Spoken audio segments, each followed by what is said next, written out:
Cheers. Thank you. Thanks, Nick. That was actually really rad, man. You wouldn't know the encouragement and the value that I think people will walk away from just being open and sharing. So thank you. And CM, thank you. Right, okay, so Petra Kucha. Bang, straight into it. Timing, 13 seconds already wasted. So this first slide is called Chaos versus Control. And I'm starting with an early season Mad Men quote. So Don Draper gets asked, how do I create an idea for this brief? And he goes, just think about it really deeply and then forget about it.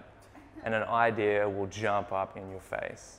And it's true, right? Like all your best ideas, like me, I'm sure, are on the toilet.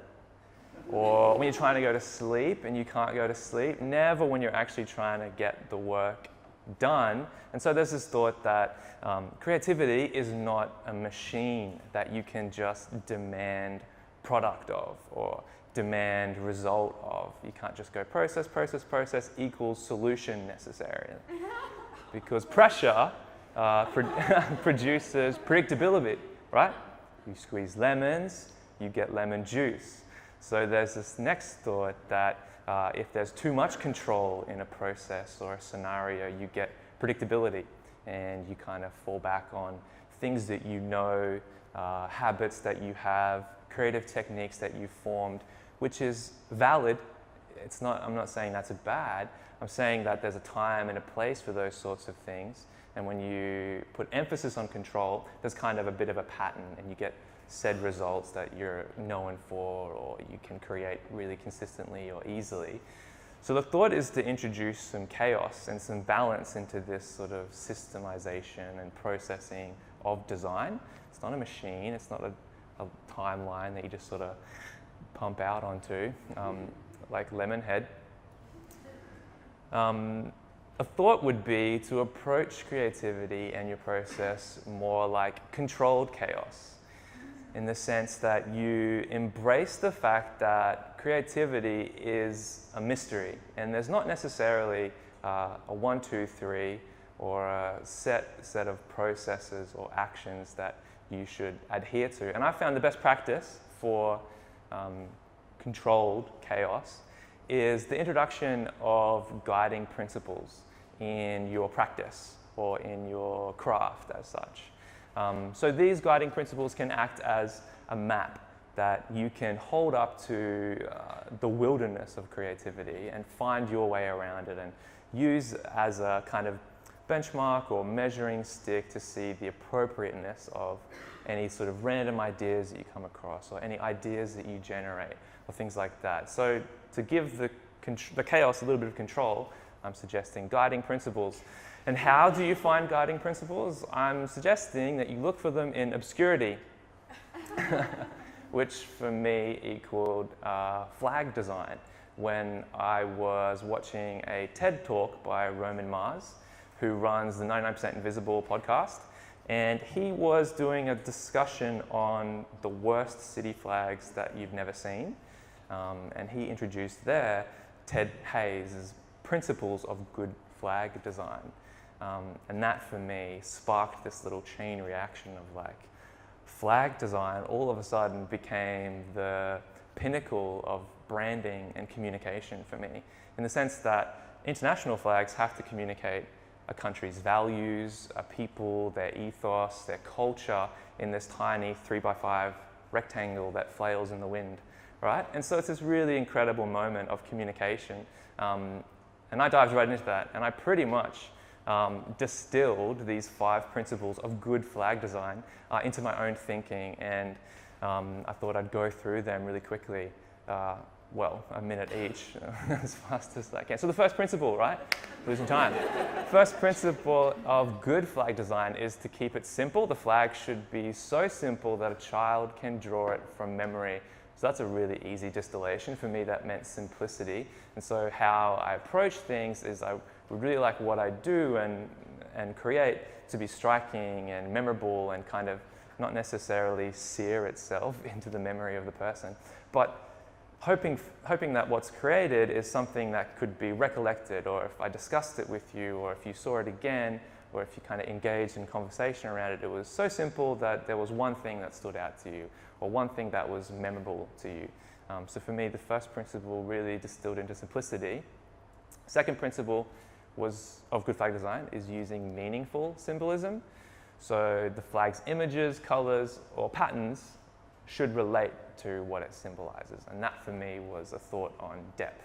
So at Autumn, everything that we do, we question the rationale behind it and what's the connection back to.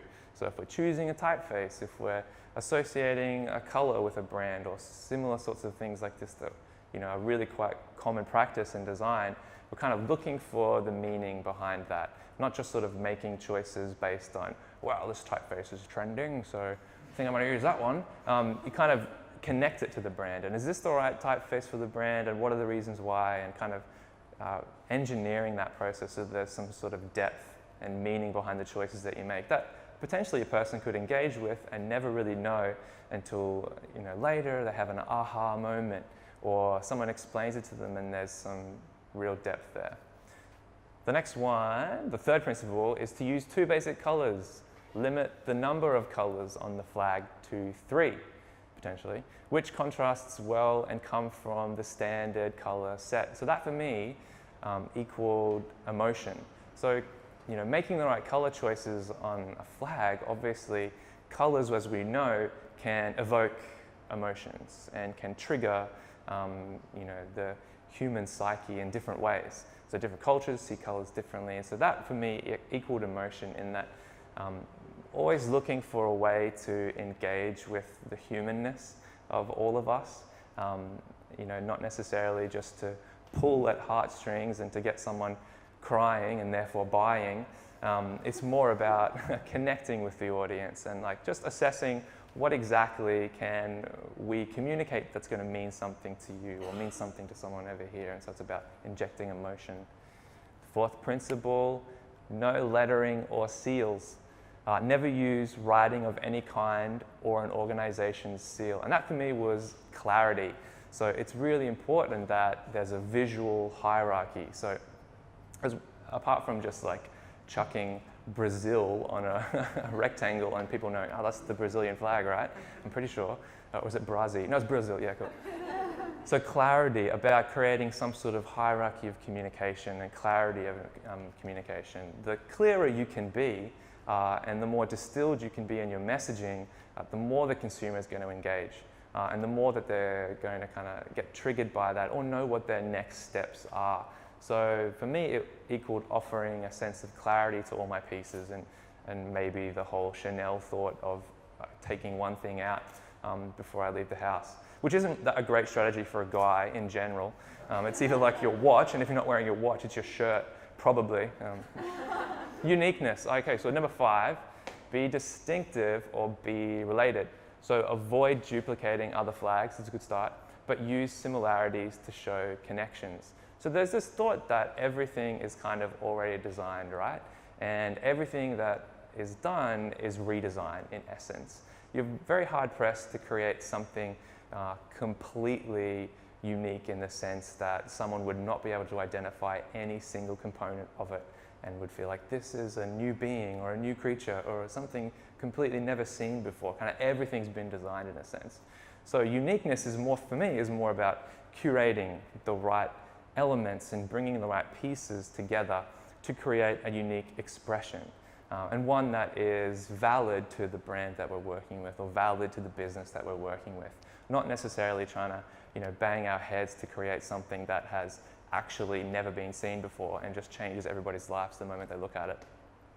So that's the 5 principles of flag design that I distilled down into a kind of guiding principles for creativity and having a bit of control around what I do. And 47 seconds to wrap up. So the takeaway is 3 points. Practical is the first takeaway. Obviously, sometimes you have to exert more control than chaos, and I understand that you can't always have the luxury of leaving your desk and going to the park to come up with ideas.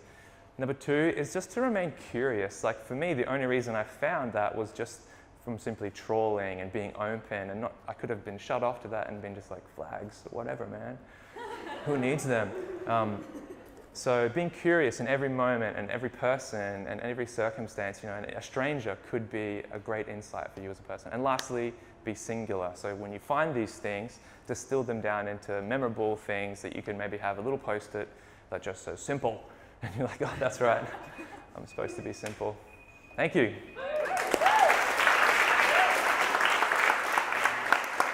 Cheers, man.